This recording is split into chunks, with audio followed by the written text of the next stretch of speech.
We'll check in. We are live. Last week, my stream did not cast live, so it says we're live here on YouTube. So yes. All right. Well, your end of the pond, Donald. Yes, across the pond here in the States, we are live on the Donald Kent Art channel, YouTube. So welcome to everybody again for another Tuesday stream.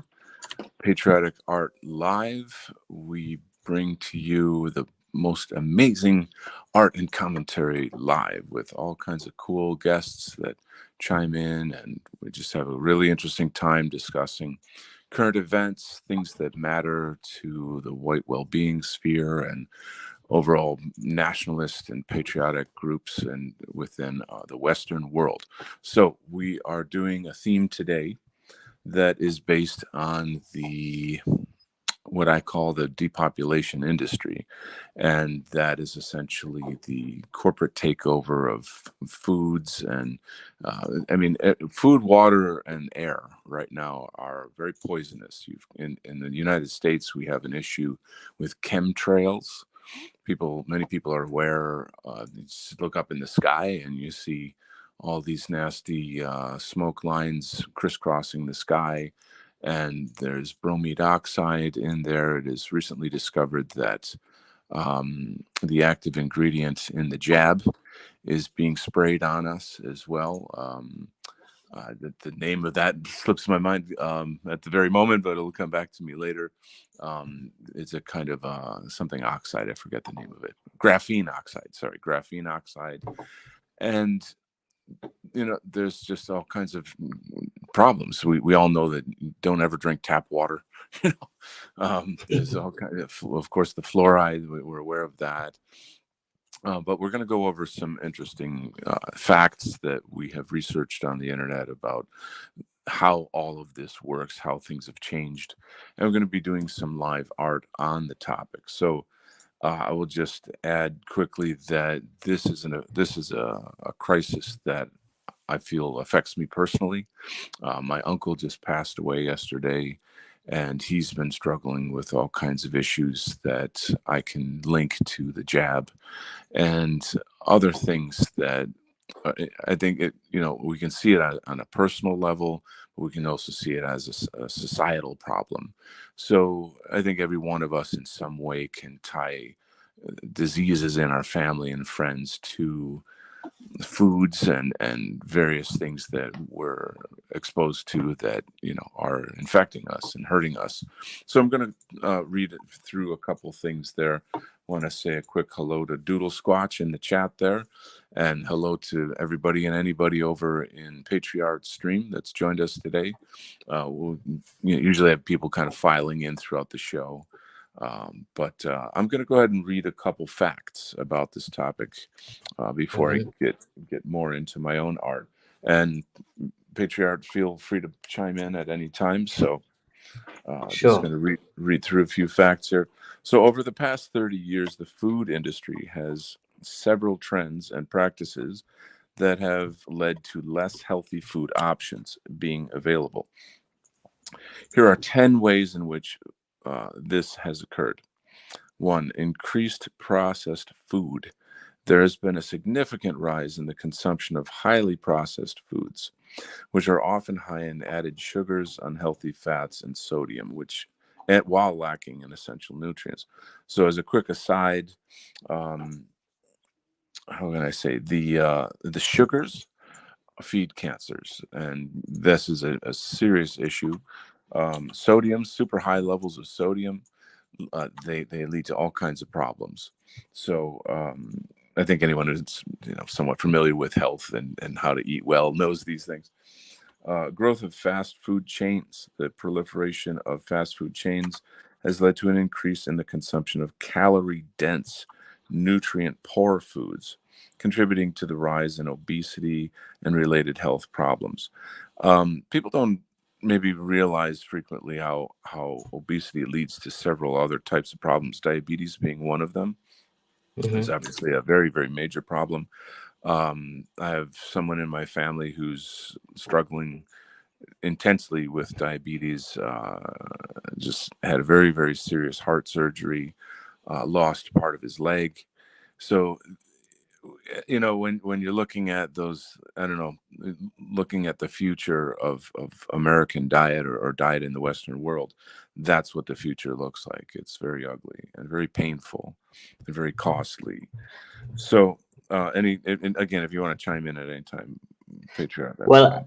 I mean, I think the food industry in general is quite bad all over Western Europe, but I Yeah. think America is particularly bad, isn't Oh, it? oh God. Oh, hugely. And North America. I don't know how it is in, say, Australia, New Zealand, but severely problematic here, indeed. I'll tell you, near where I live, there were um, three new buildings that were just put up. One was a fast food restaurant, a popular chain. The other one was a smoke shop. And next to that was a wellness clinic. Wow. Think about that. Think about Yeah. that. No, in America, where I live, all of the smoke shops are run by Muslims. I don't know. I Right. feel there's definitely something going on there. I mean, just to the plain observer, it's something's going on there. What shops did Um, you say? the smoke shops, they're basically for marijuana and the like. Ah, Yeah, I think they tend to gravitate to stuff like that, don't they? Just I don't stuff know. that's addictive. Yeah, Maybe is it strategic or so I'm not against marijuana, especially medical marijuana, but the proliferation of these smoke shops all over, I mean, they're everywhere now where I live. It really, really, it's pushing that, like it's pushing fast food. And I think especially for younger people, there's probably, how do I say, there's probably they don't have good decision making skills. And Mhm. essentially it's social engineering. It's turning our culture into just lazy slobs with health issues and who can't think straight. You see what I'm saying? So, Yeah, yeah. it's legal in my state, and again, I'm not against it, but like alcohol or anything else, it's something you have to kind of think about. How do you use it? But the fact that the Muslims are all running it, to me, is highly suspicious, and I would wager that it's probably against their religion to do that kind of thing. So I don't even know. But then the Weed. wellness Well, center.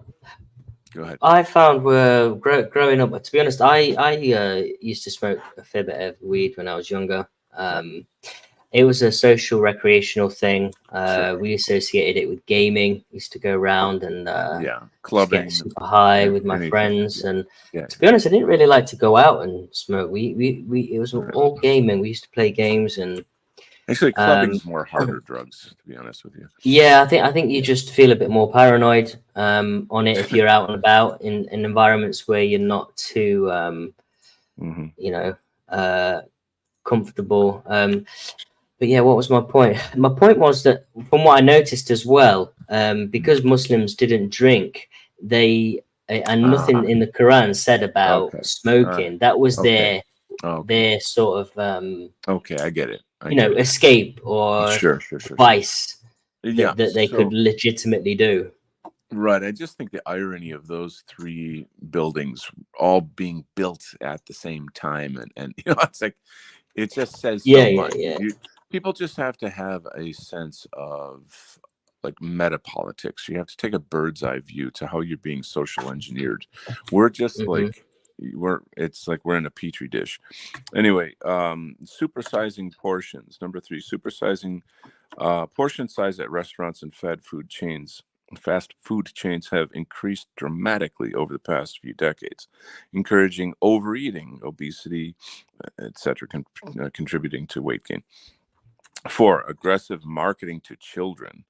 Food companies often target children with advertisements of unhealthy foods that are high in sugar, salt, fat, influencing their food preferences and consumption habits from a young age. So it's again that whole social engineering thing. Like in a sense, how do I put it? Like this approach to fun food or what have you. Like it's you know, it's for profit, and it's killing people. Yeah, Like yeah. it's making people Well, unhealthy. of course. There's got to be all kinds of chemicals for rather the colors in there, etc. If you read the Hmm. packaging, you're reading all these chemicals, you can't even pronounce them. And why would you be giving that to children? You know, so but Yeah. we it's just a normal part of the landscape now. You know what I'm saying? So it's sort of starting off at a young age. Recently, like right now, I've changed my diet significantly. I'm down to one meal a day, and Hmm. That's pretty I good. That's advised. A lot of research suggests that is actually the sort of the optimum kind of mhm, amount of food we should eat. Let me say a quick hello to Yiz. This is one of our superstars in the white positive scene. I was just on her show last Monday, Okay. Discordant Dragons. She is, let me just say, not all heroes wear capes. So I want to say a quick hello to my gal, Yiz, right there. But yeah, it's this kind of stuff. It's not something we really talk about, too much in our sphere, but we should. Health issues are huge. My family is being significantly impacted by it. Like I said, my uncle just passed away yesterday, and my brother just Yeah, had sorry to hear about that. I know you said last week that he was in a bad way, but obviously you've Mhm. just announced that he's actually passed, which is yeah, sorry to hear about that. It's a big tragedy in my family right now, and how those things go. So it's very heavy, but all of this, it all ties together. So I think that you and I were discussing how could we take these personal life events and tie it into a theme that is more valuable and it's kind of broader to our scene, our Yeah, movement, right? well, I mean, we wanted I'm not sure how clued up the audience is, but obviously you've already mentioned that you've had some um, hardships so far, Mm-hmm. with health, yourself, and Yeah, family members, and so on. right, Your wife, your ex-wife, sorry, you right. mentioned that she's suffering. Yourself, your own health is suffering. Your uncle passed away, Mm-hmm. and it's definitely a troubling time with health issues. You struggle to be 100% to work as it is, and then Mm-hmm. obviously even when you're trying to fight for work, you've had some knockbacks as well Big from time, big time. your two clients, and you have a day work where you care for people, and they're dependent Mm-hmm. on you and stuff, and Yeah, right. two of your main clients basically died, and you say one is likely to be COVID Well, related or what jab related. absolutely, it fits the perfect profile. This was about 3 weeks ago. And obviously I can't get into the personal names, details, what have you, but uh very bizarre sudden death, and again, if you're well read on how these things work, you know you can bet your life savings that's what happened. It's pretty obvious Hmm. to me. And It's quite a then sudden thing, yeah. yeah, so it's just I've been going through a very strange situation where like everything is just bottomed out all at the same time. Yeah, And yeah, so I since it's a very tricky topic because I some of it I can't talk about sort of legally because it relates to my job, and then other things are just very very personal, with the family related crisis. yeah. But suffice to say, I suddenly became like completely unemployed all at the same time, and that's partly due to these deaths and such. So just the sort of emotional impact coupled with the financial devastation, I'm starting to climb out of it now. I'm training at a new job, and I'm looking to go on unemployment, which is not a thing I want to do or like to do. It's just it's like I have to do it. That's kind of the Yeah. situation I'm in. I'm a single dad, mortgage, insurance, car payments. I mean, this normal life stuff.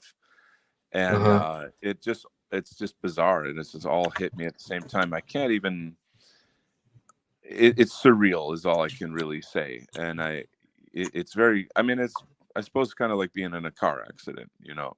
You didn't plan on, it's why they call it an accident. You didn't plan on that, you know, something so devastating happening. And just all these things have happened all at the same time, and I'm just kind of working my way through it. Trying I to will get say through. Yeah. I feel like, you know, I don't know if this is why these tragedies happen, but you know, my relationship with God has gotten like better than it's ever been. You know, it's a very, very intense Yeah. Well, experience. I think, God definitely tries to get our attention in some way, shape, or Mm, form. mm, mm. I've often thought that, when we're sort of down on the ground, Yeah, and the only place we can look is either upwards or keep your yeah, face in the mud, right? And so, as a fighter, you look up, and when you look up, you kind of see God. You see that kind of absolutely, absolutely. you see that well, you become dependent on God. You Yeah, you yeah. recognize um, your inability to well, I won't say inability. You recognize your weakness, Mm-hmm, and the dependency on something outside of yourself. And I think mm-hmm. that is how God corrects us and changes us and gets our attention. You know. There's something to it. There really is. You know, I think there's kind of a childlike way of looking at this, which is like, oh, I'm angry at you, God, because you let this happen to me or something, something. And I don't take that approach. I don't look at it that way. Rather, I mean, I'm not going to deny, you know, I think there's, you know, when Yeah. you're in your dark night of your soul, you do ask like, why, you know, that these things happen. uh, It's just a human experience, I suppose. But I think that's natural, to be honest. yeah, I have this policy of not begging. I feel like that is just not spiritual and not like dignified. You know what I'm saying? And I Hmm. don't even think that's what God wants of us, is to beg. You know, I don't. It's pretty just not right. You know, so you know, side of me is kind of thinking, you know, what can I learn from this? How can I help my family and others around me? Because that's the thing about it, is when people are dying or have died, there's a whole sort of phase of like that you go into, you kind of click into it where, you know, I've got to comfort these people, I've got to help them work through this thing. Hmm. And you know, you bring whatever knowledge, experience you have to the table, so to speak, with it. And I think in serving others through hard times like that, there's something beautiful that comes out of it. Yeah. So that's been a huge focus for me. The financial stuff, I finally hit a plateau where I'm like, you know what, just, you know, I surrender. Like, I totally surrender to you, God. Like, take it all, because this is out of my hands. And just yesterday, something extraordinary happened that is, and again, I want so bad to tell you guys like what happened, but like it crosses a line of privacy that I just can't go into. But I'll Okay. just say that, like, you know, when, like, how do I put this? It's a kind of situation where you know that it's totally impossible for a certain something to happen, you know, and your life is almost depending on this thing happening. And so you're like, I can't fix this situation. It's untenable completely. And so I give it to God, and that's it.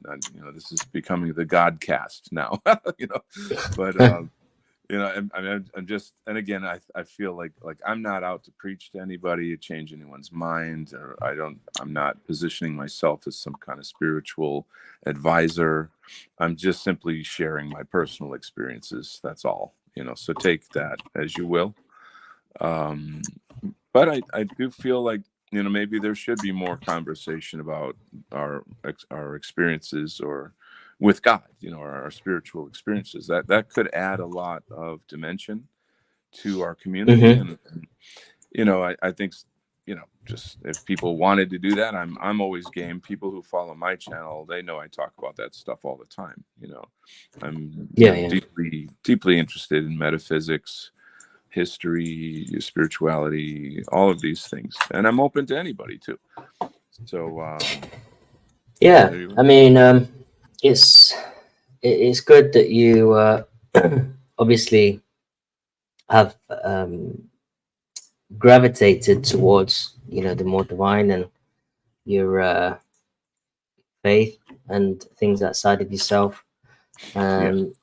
And it is so easy to kind of grow bitter about the Yeah. situation.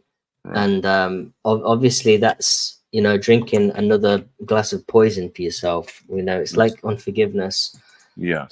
It's so hard to forgive, and people do you wrong. But if you, you know, that's the whole point of forgiveness, isn't for that other person, but it's for Mm. yourself, really. You see, Because it deflects it deflects the affliction that they have put upon you. You know, if you don't forgive someone, then you're embracing what they've done to you.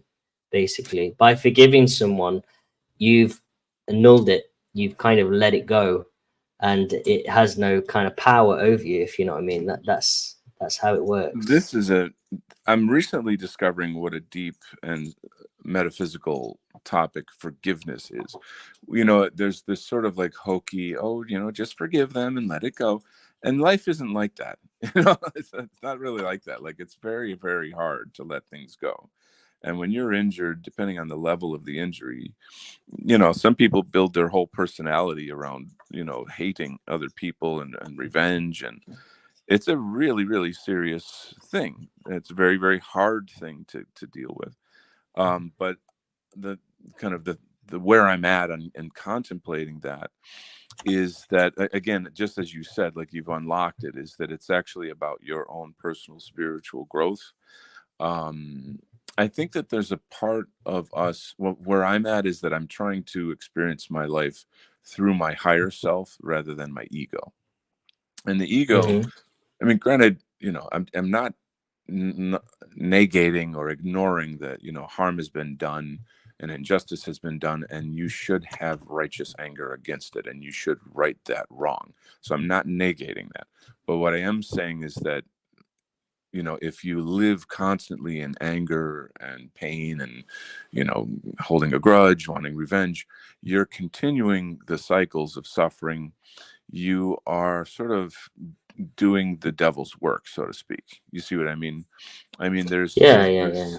there's something to this whole relationship whereby we become, it's like if you stare into the abyss long enough, the abyss stares back, or something like that. There's a phrase where you become, or something, it's a Nietzschean phrase where you become the monster. And I don't want that to happen. You know, if you're living in anger so much so that you become monstrous yourself, how is that good? You know, how is that right? And because we talk about white well-being, well, this is it right here, guys. Like, getting into the discussion of how do we handle these extremely difficult psychological, social, emotional, spiritual issues, you know? Yeah, yeah. And Yeah. on that note, I mean, we've me and some other guys from the arts communities over at the Hmm. White Art Collective, um, the Patriotic Alternative, Patriotic Arts Community. Hmm. Who else was there? Let me double check. Sorry, I'm not too familiar with these guys. It's the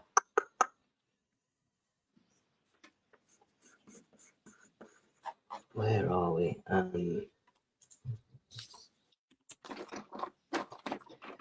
It's the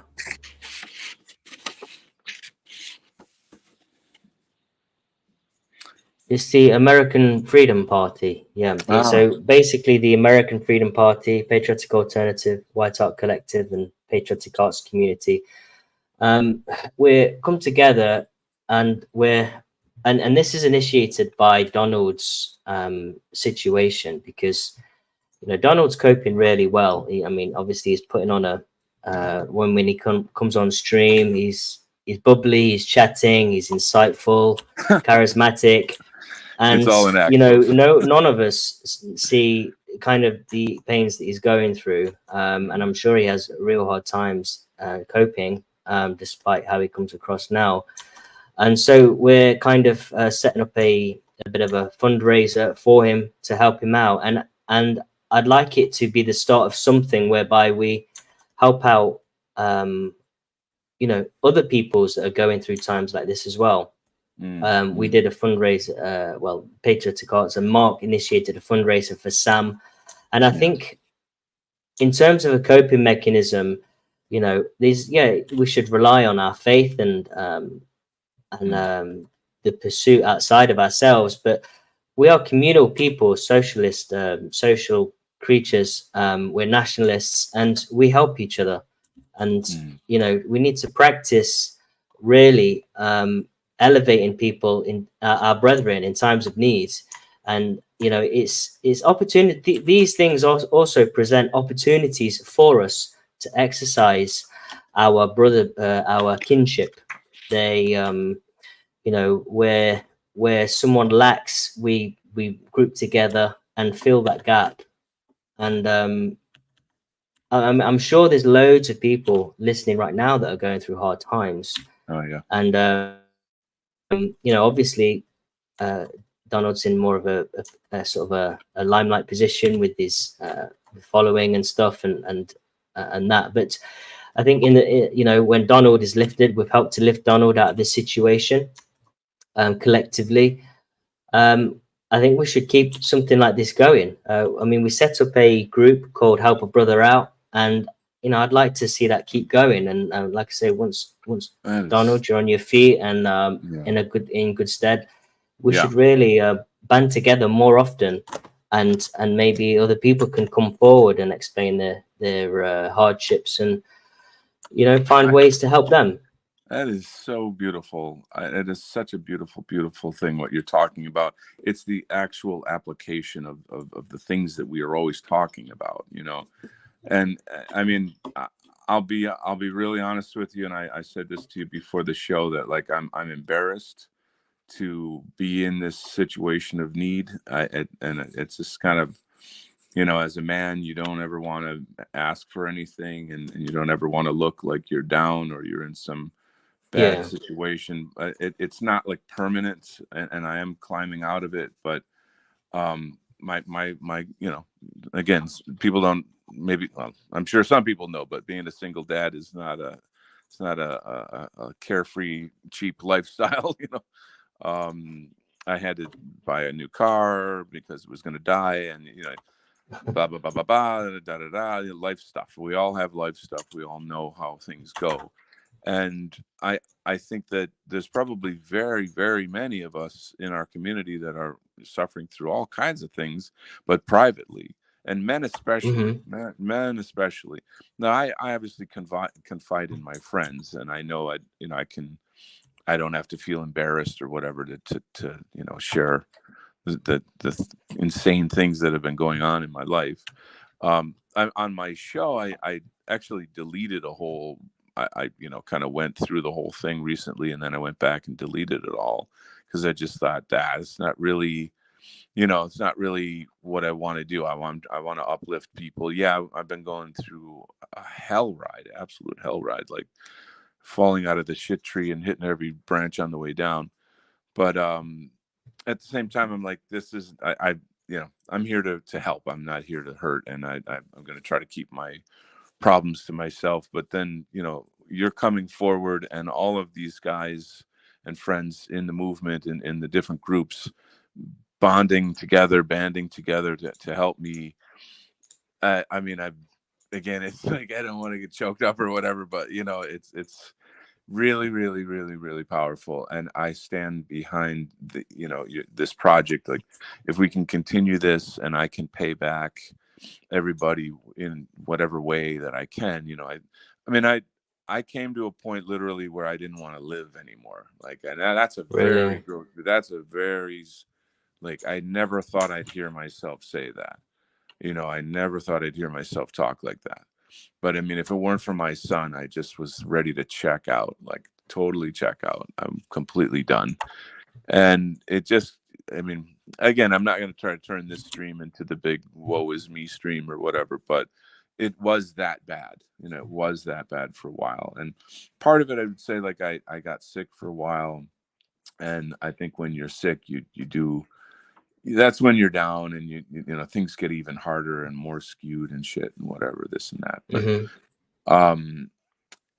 it's just, I'm embarrassed to be that guy, to have to be that guy that needed help, that needed being picked up out of the mud or whatever. But now I feel like it transforms you. You go through changes, and I think only it's like, only, what do they say? Like, only iron can sharpen iron. You've got to go through very heavy. I mean, I'm like, God, what are you preparing me for? Like, what the fuck? What the hell? Yeah. I mean, everybody's getting sick and dying, and then it really was the financial collapse that all bottomed out suddenly at the same time that threw me off the edge. That literally threw me into the abyss. And I'm like, I can't take it anymore. I don't know what I'm gonna do. And that's when you guys all kind of came in, and, like, you specifically, Paul, pulling this together. And then, a bunch of other of our friends jumped in. And so, but yeah, like you're saying, for this to become a regular ongoing thing, I'm 100%, 1,000% for that. I think that's a marvelous endeavor. Yeah, definitely. I mean, you should never. I mean, and I know, obviously, as men, and a man that's obviously always been quite independent as well. You've feeling a lack of, or going from feeling independent to almost being sort of dependent on people helping you out. It's right. We can relate to that being a blast to the ego and so on. Yeah. But like I say, it's not really a fault, is it? It's not like you went and gambled on like your rent on All on Black, something like that. It's it's a series the gamble is being in this movement.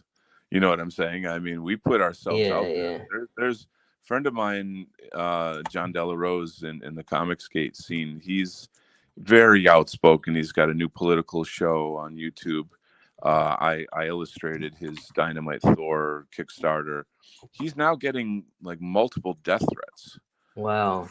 From people that not to change the topic too much, but, like, this isn't a joke what we do out here. This isn't a joke. And there's some really crazy, screwed up people.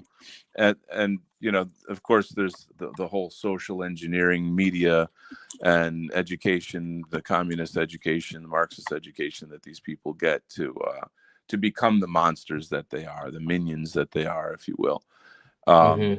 Yeah, so that's the gamble. But I'm sorry, I just kind of interrupted you a little bit there.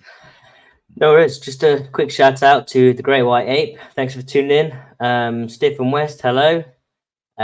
Mayfair Carpenter. Yes, sent from Mark Collett, who's always a great support for us guys. Repair Shop, howdy. Jimmy Handyman, 7th Brigade, thank you very much for tuning in. Max and St. Thomas Aquinas, thank you very much for tuning in. Your support is very much appreciated. Awesome. And, awesome. Great yeah, so if you guys have got any experience firsthand of people that have suffered as a result of poor health from sort of lack of, or poor foods and not being able to eat healthily, or even jab related sudden deaths or inflictions, then just drop some comments and we'll discuss them. Awesome. Why don't I go back to reading the factoids on this topic here. Give me a second. Okay, hang tight.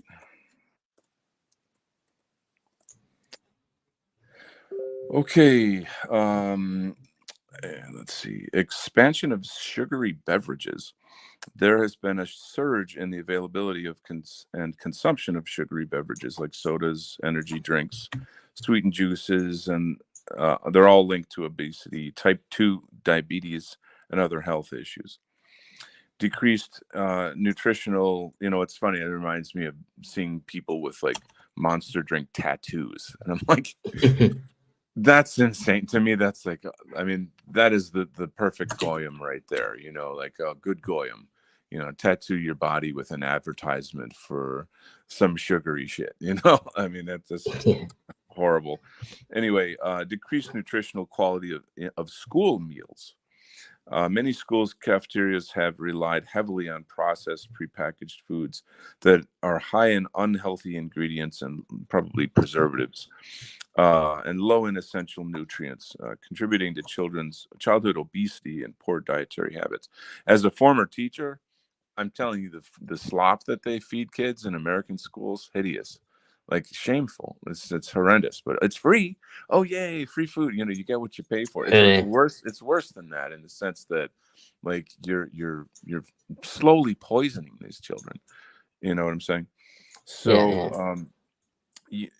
I've seen images of like school lunch in France and like how it's actually organic food. Like potatoes and meat and stuff that's just not gross.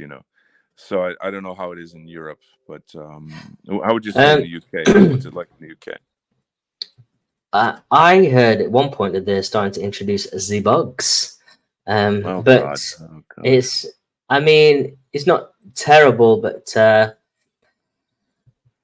mean, I haven't been to school in a long time, so I can't really compare, and I've not Right, not looked okay. into it. But You mean you didn't just graduate school? Okay.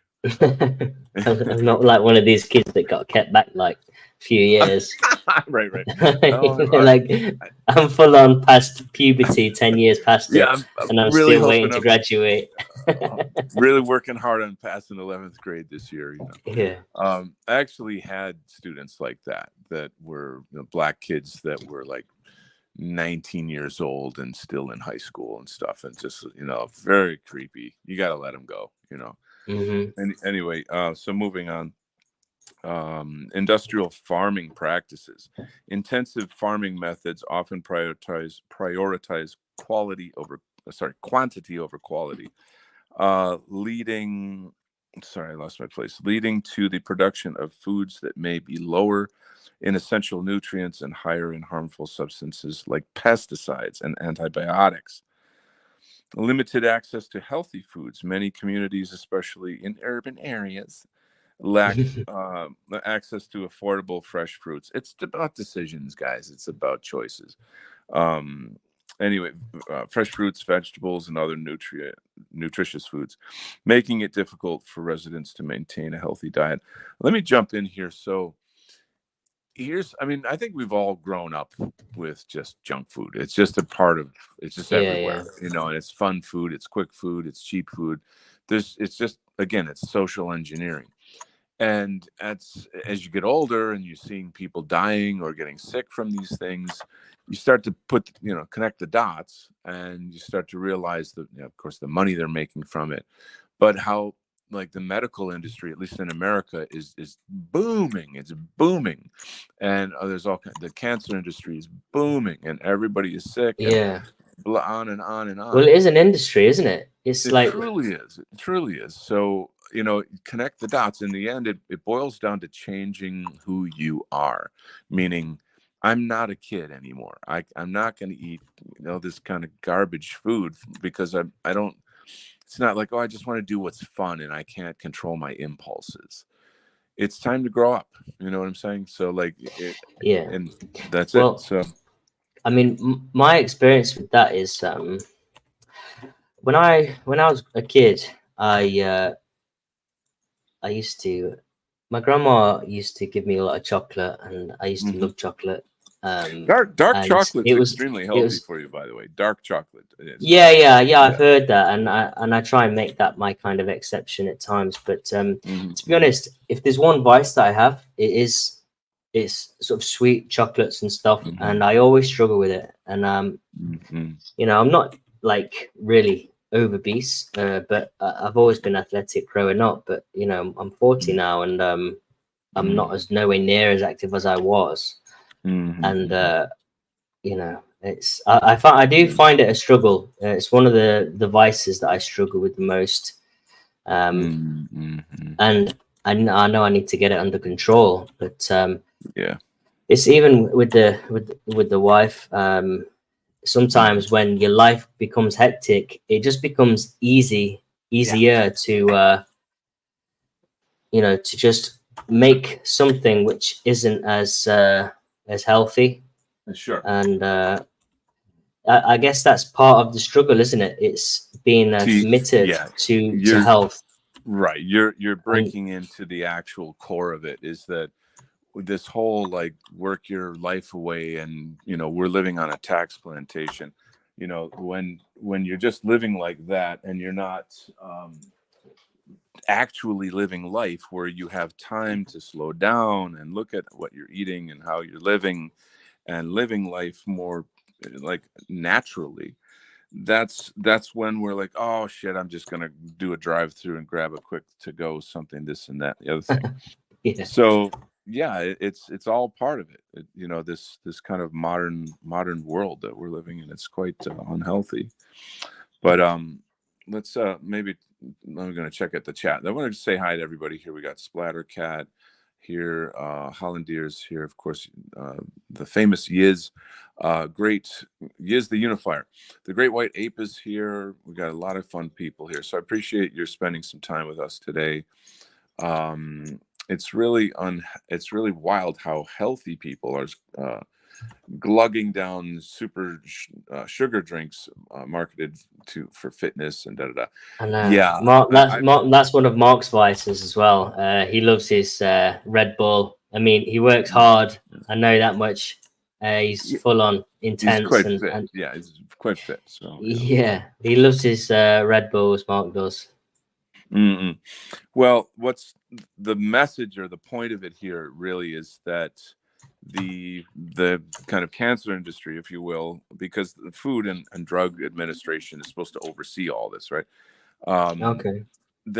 okay, so just for example, I've been buying foods that I thought were healthy for a long time, and then someone pointed out to me, oh, that's just got a lot of crap in it. Look at the contents.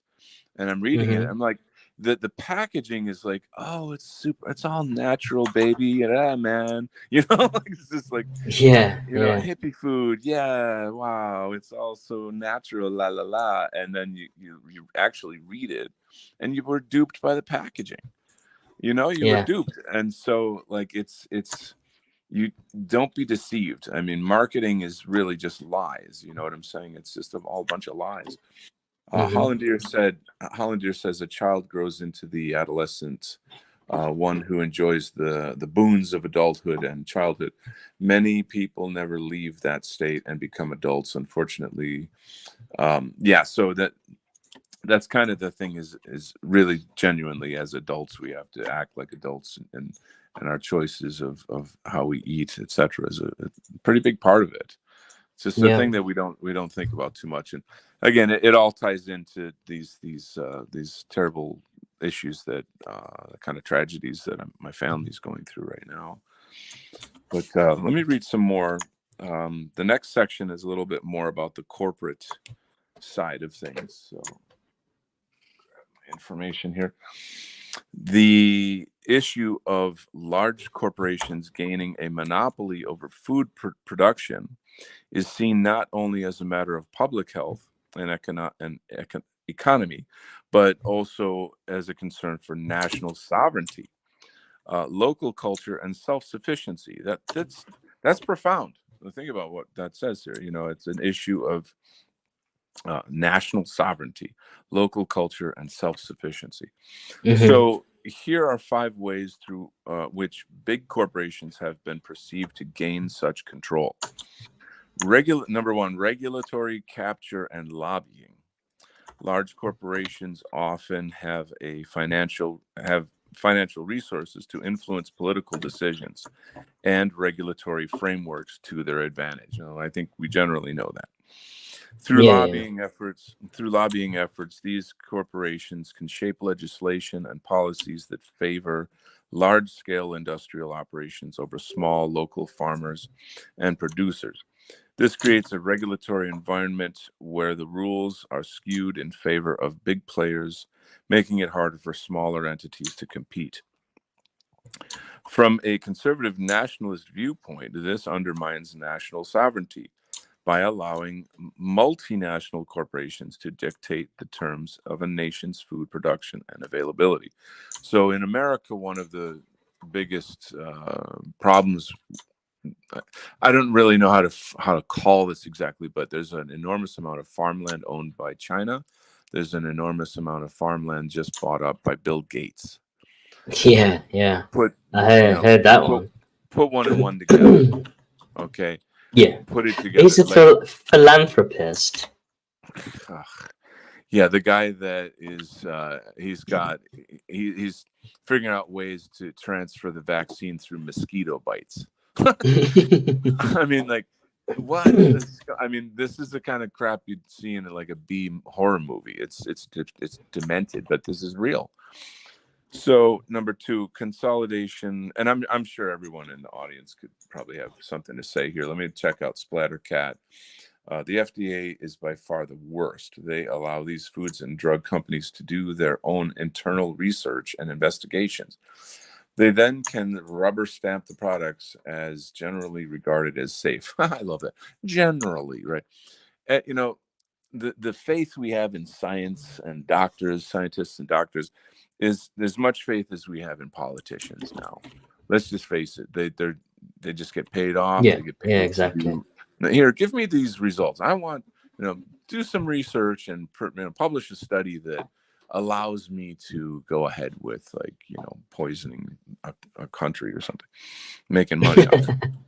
Yeah. It's nuts. Well, it is an industry. I remember there's a funny comedy sketch called League of Gentlemen, and there's a sketch where there's this woman called Pauline, and with her pens, and she's in the Dole office, and she's got all these guys waiting for a job in the class, and they're going through the job options and stuff, and she's teaching them, and she's there to basically help them prepare to get a job.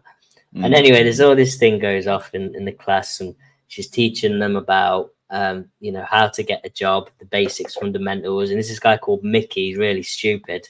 And, and he's what like, show is this? What's the name of this show? It's called League Not of the young Gentlemen. ones. It's quite like a blue dark humor type thing. It's really funny. Okay. Anyways, it's called Mickey.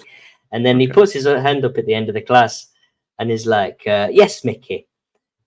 And he goes, what do you want? He goes, where are you going? And he goes, job interview. And he goes, no, you're not. Sit down. And she goes, where would I be if you lot got jobs? So it was like, and that's the whole point. The parallel I'm drawing is, where would these industries be if everyone was healed, if everyone was healthy? Exactly. So crazy. It's like the smoking industry or the tobacco. Yeah, they keep us. It's like there's a fine balance. The only thing that they need to worry about is the balance of kind of making us feel that we're kind of somewhat improved, but only for an interim period until we get ill from something else, And maybe glamorizing it. I mean, like, I think some candy on a holiday or something is fine or whatever. I'm not trying to come across like some huge Scrooge or some health food nut or something, but like, I don't know. I mean, you got to wonder, like, what did my grandparents have on Halloween? Like, what kind of food did my dad have on you know what I'm saying? Like, and how all of that is changed so much. And then of course we have, like, in America, we have these, what we call like a Dollar Tree or a Dollar General, and like everything $1. It's not really, but everything is insanely cheap. And it's not really just for poor people. It's just, people that are like, well, shit, I want to save some money, I'm going to go here. But if you look at the type of food that they have, it's almost all garbage. It's all like processed food, and it's just pretty gross stuff. Yeah. Yeah. So like there's this whole economic side of it where like people are compelled to buy food that's unhealthy for them because they can't afford healthy food. And then you go to like the fancy health food stores, like, you know, $17 for coffee, or you know, $20 for lettuce, or who, I mean, whatever it is, you know. I think most Yeah, people yeah. know like how it works, you know. And it's like that's upside down, like that, you know. I don't know, you get the It feeling, is. you know, It's. it's just I disturbing mean, how it I'm works. currently out here in Romania, and I Hmm. mean, to be honest, we've got the good opportunity to eat healthily. Hmm. Like we've got sort of chickens here, and we're Hmm. raising Hmm. some ducks at the minute. It'll be cut in a few months, so Makes it's sense. and they're fed on corn and things, and so Nice. they're we have really got and to be honest, with last year towards the end of last year, we focused and really ate healthily for about 2-3 months, and we felt great. We lost a load of Nice. weight, and Very nice. Very nice. but her mom goes out to work in Austria, and she comes back and she's just packed to the full bags full of like all these nicest chocolates. And I'm Mm. like, and there's this bag just in the corner of the room there, and I'm like looking over across to it, and I break the seal, and it's too late. It's Yeah, and it's over. it's a Yeah. slippery slope, Oh yeah. Oh yeah. My But God. it's that temptation that's always there, and it creeps in. It's hard to escape. It really is. Hmm. Hmm. So I've been wanting. We Splatter Cat made a quick note here. Grow your own food. Self-sufficiency is key. It's coming back in style. So that's not as easy as it sounds. I just was tossing that out there. Like, I mean, I've had gardens on and off over the years and this and that. Um, I Yeah, it's just it takes time. There's a lot of time investment in it. I'm not discouraging anyone. I want to do that. You know, I want to have chickens. I want to do all that stuff. But then, like, well, what if you have to live in an apartment? Where are you going to keep your chickens? You know, oh well, you got to own property. Oh well, that's not cheap. Da da da da. Da. So like, it's just a nonstop thing where like society is just this big tax plantation, really. You know, and not everybody yeah, can do these things. Not everyone can do these things. So it I is. don't know. It is a lot of effort to feed them, to even clean them, Hmm. Yeah, even to yeah, clean after the chickens yeah, or the yeah. poop, and Oh the yeah, amount of sure. to feed the chickens. You've got to have bags and bags full of corn or grass and stuff, Yeah, yeah, whatever they eat. So yeah, it's not easy, and I think the things like the Woodland Initiative, currently in the process of raising big funds to, and they're gonna try and get some land and band okay, together. And really, I right. think that is the direction moving forwards. Because one thing you learn is if you want to eat healthily, you have to rely on community to help each other out. There it Because the is. amount of times being here in Romania that Yeah. we've had to get someone up the road who's got a certain tool to do a Mm, certain job, yeah. will come over, and it's that communal effort to get by. You Mm, can't just do it on your own, or you'll have to have a big family or something. hmm. But Hmm. there's there's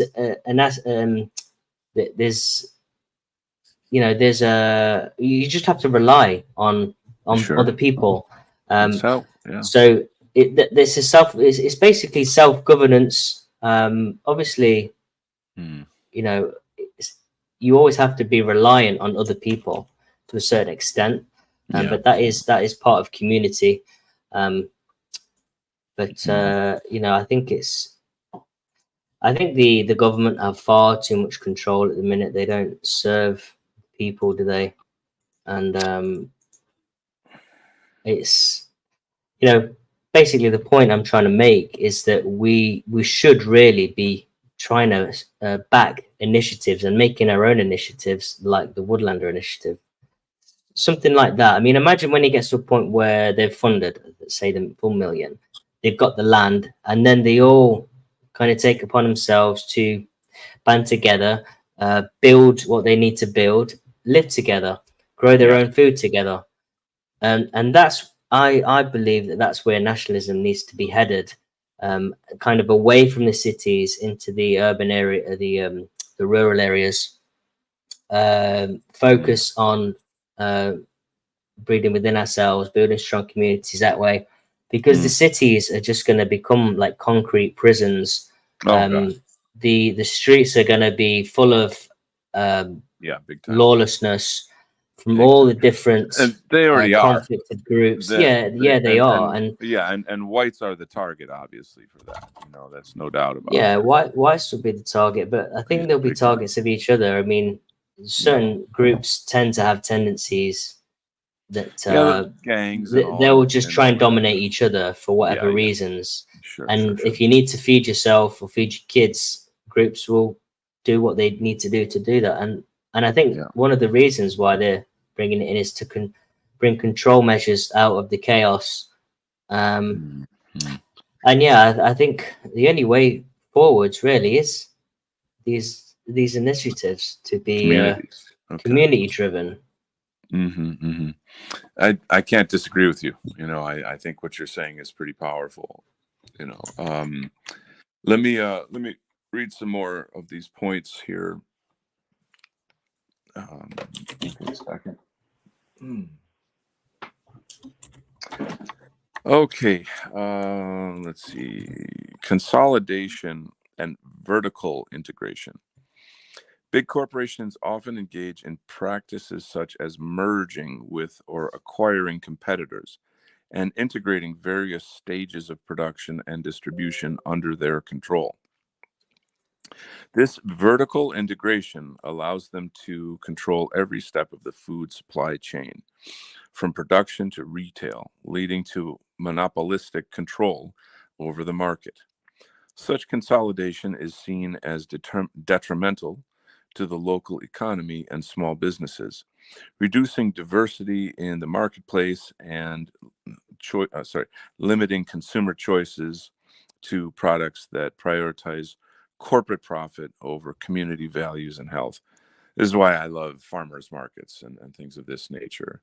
Like I know a local dude who has his own bee farm, where he makes honey, there's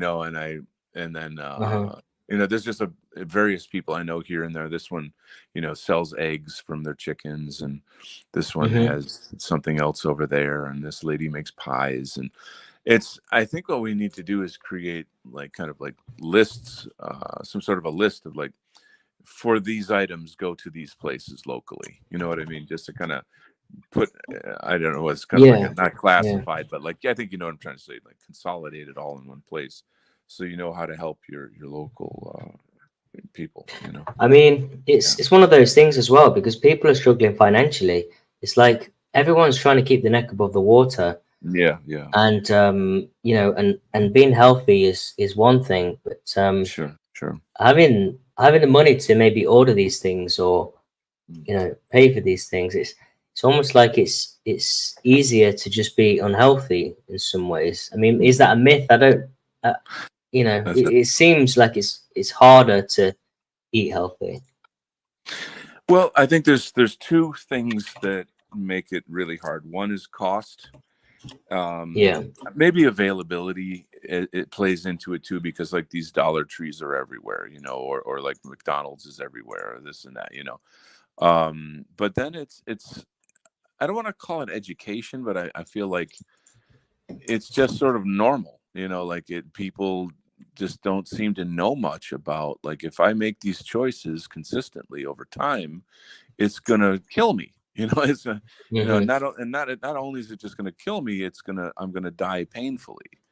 Had I known, I don't know, years ago, whatever, about this or that, and then even maybe you do know, if I drink too much or smoke too much or something, there's going to be consequences. But I can do it this time, because I don't do it that much.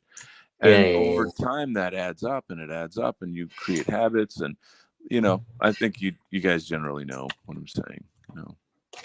Yeah, I think, I mean, 2 points there. One thing I've noticed is people with vices, sometimes they just accept their fate, and and they stay content to just have their little guilty pleasure and and they'll accept their fate at the end of it. I've seen it growing up with a lot of I was surrounded by a lot of elderly people that smoked, and got to a point where it's like, if you don't quit, you're gonna die.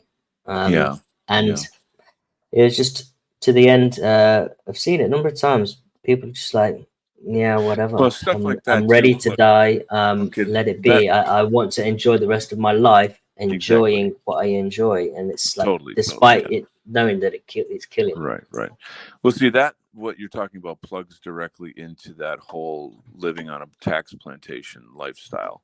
Is that, you know, I work my ass off. I deserve to party on the weekends, or oh, I got to catch a cigarette on break, or this. You know what I'm saying? Like we treat these things like rewards for working. True. You Yeah, know, and yeah, like this is why we work too much. I mean, if we can send fucking billions of dollars to other countries, then we as people in my country shouldn't have to work that hard. Are you seeing what I'm saying? Like, where's all this money yeah, coming yeah, from? Now, granted, they can just print the damn shit. You know, like it's a joke. It's really just a big joke. It's slavery, guy. I mean, there's no ball and chain, but it is slavery.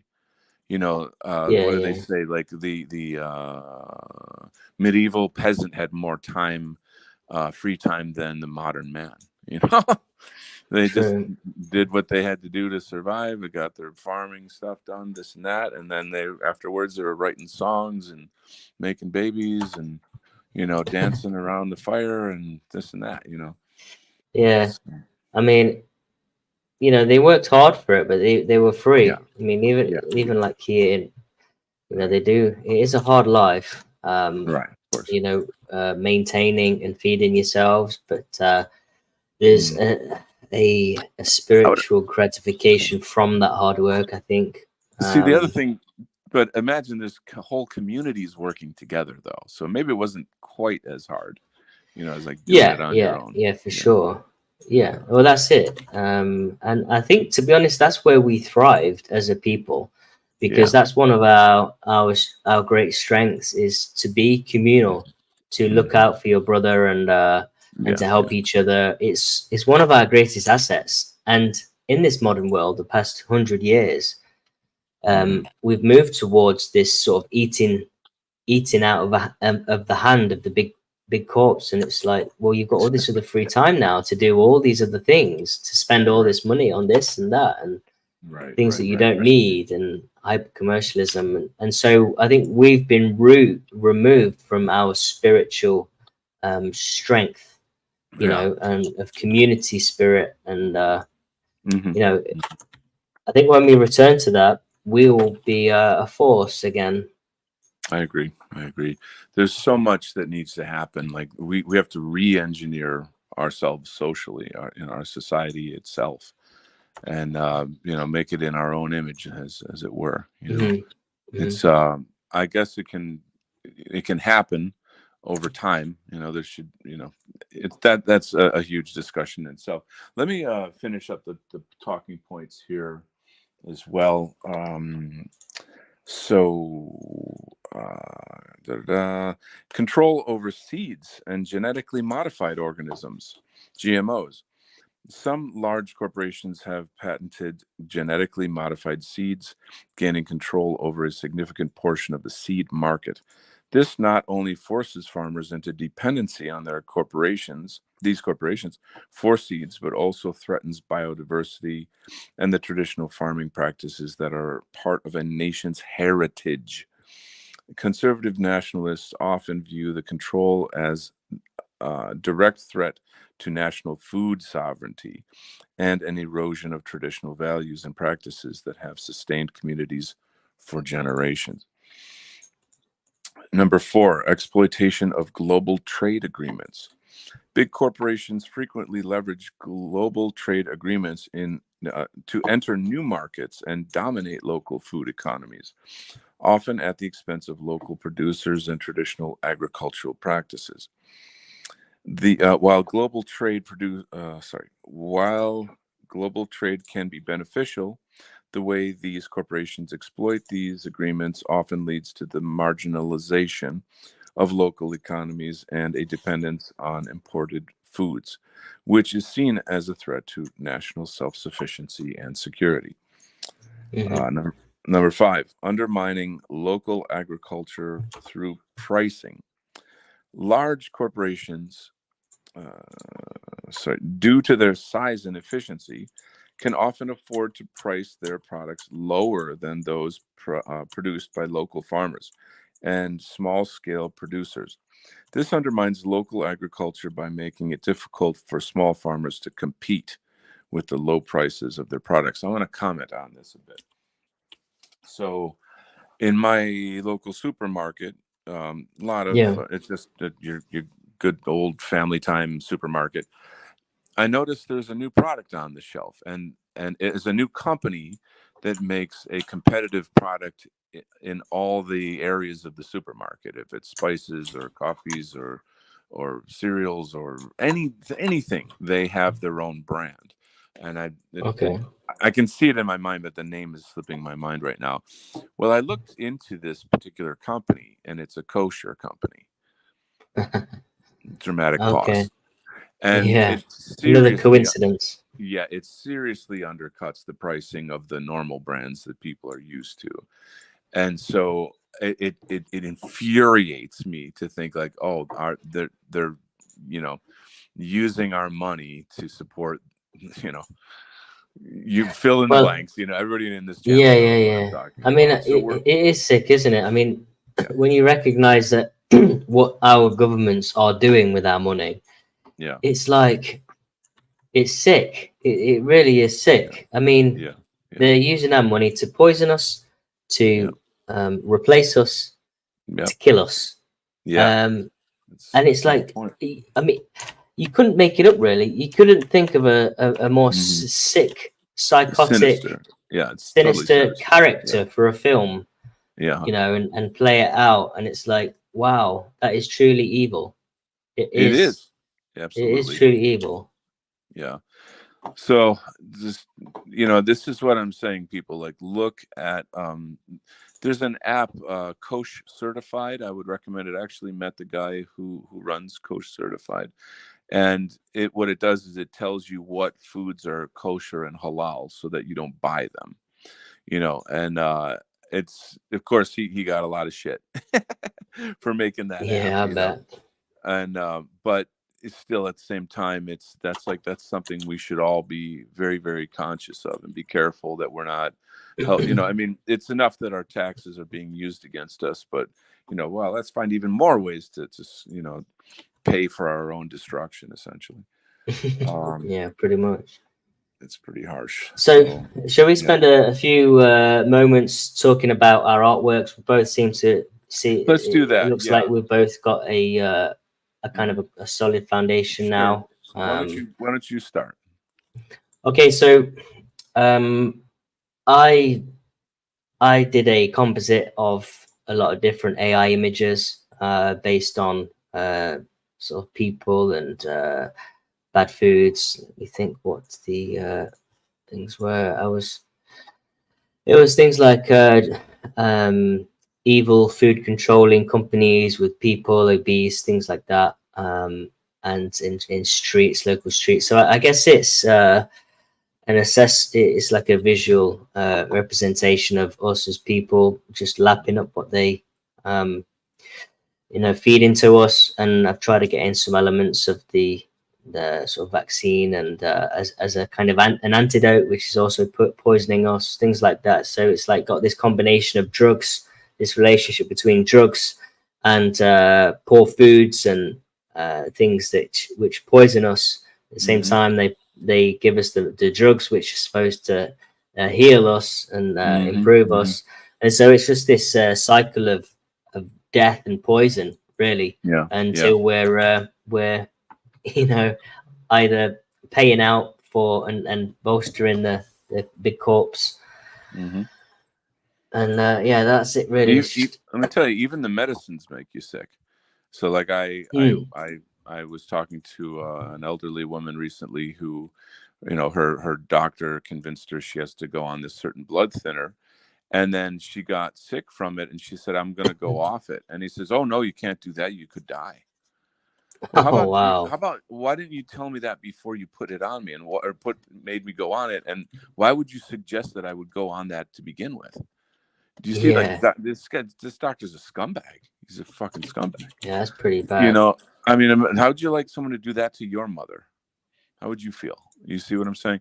Uh-huh. So I don't. I'm you know, we're gonna need a lot of rope. That's all I gotta say. You know, but There definitely needs to be yeah, this needs a to be day of some. reckoning. Yeah, and well, I know the big guy above will handle a lot of that, but I'd like to handle a little of it. Anyway, anyway, Yeah. moving on. So my So talk artwork about your here. piece. Yeah, let me move on here. So I have a scene of a man who is in a hospital bed. He's got a, you know, he's being fed and he's all tubed up, etc. This is a kind of image that's been happening a lot in my personal life. I've been seeing this a lot in my personal life, and I'm kind of recreating it here. You've got the mother leaning over him, holding him, and a daughter and son, you know, experiencing watching their father die. Um, Hmm. and then this kind of graphic where I have all these dollar signs going up towards a triangle with the eye inside it, and inside the eye, what's that star called? Star of Remphan The star of or Remphan. Look that up. Moloch. Look that Yeah. up. The star of Remphan, and I tell you, what it's group? definitely not a Star of David because Hmm. there's no reference to a Star of David in the Bible whatsoever. Whatsoever. Um, Yeah, which is whatsoever, fast. not Which is one reference yeah, to it whatsoever. The only reference to any right. form of star, a symbol, Yes. is the Yeah. Star of Moloch, Star of Remphan, Okay. So the star of, I mean, I and think of it's Moloch. an ancient Babylonian Canaanite symbol. Yeah. So the idea of sacrificing, killing people for a demonic god, a demiurge, maybe, is it's it goes from Babylonian times to today. And this is a thing that I feel like our people need to have a much, much, much broader view of where we are and how this history has shaped our destiny and how we have to understand it and escape it. So here, this is just a new form. Instead of throwing babies into a furnace, you're Hmm. selling people poisonous food and poisonous medicine, and then it's just and it's for profit. And like they have like these dollar signs feeding into this. So, and of course some skulls in the background. So it's a very dark, sinister design. But I mean, I'm trying to make a. I really don't. I have to. There, for me in my art, there's like a fine line between how do I say, sort of like imaginative, surreal art and infographics. And I want it to not be so much infographics, but more, you know, conceptual art, if you will. Hmm. So I feel on this side it leans a little more towards infographic, but I it's like it. still It's a strong composition. You always do some nice compositions, and yeah, really good. I took the lazy approach today. I just wanted to do a photo bash and get something out. So mhm, yeah, cool. Well, but yeah, interesting take. I like it, and obviously it's a very personal piece to you as well. It's a representation of kind of what you're going through lately with and mhm, lots of health problems and mhm, people close to you. And you say your uncle. Was you close to your uncle, by the right. way? How was? Yeah, it's a tricky situation because when my mother passed, I was blamed for her passing because Oh, I'm anti-vax, and everyone thought that I convinced her not to get vaccinated. I educated her. She was a nurse for 60 years and had medical knowledge and made an adult decision not to get vaccinated. So this was one of the people in the family that stopped talking to me because of that. And I don't, okay. I forgive him. I let it go. But, and I, Yeah, you yeah, know, yeah. I don't, I mean, you know, he has children and, my cousins, of course, that are suffering because of this. And so I'm not, holding those grudges. Again, we talked about forgiveness earlier. You know Uh what I'm huh. saying? Yeah, yeah, So yeah. that has a piece in this story as well. But anyway, yeah, God rest his soul.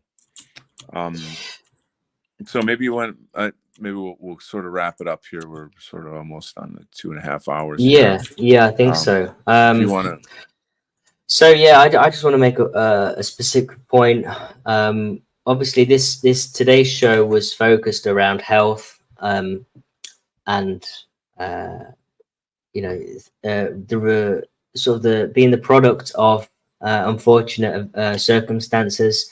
One of them being health, obviously, is a really important thing, because obviously Donald's situation is directly affected by things like this, with the health industries and pharmaceutical industries, and people close to him dying. And obviously Donald himself is going through his own health issues, and he's trying to fix that now.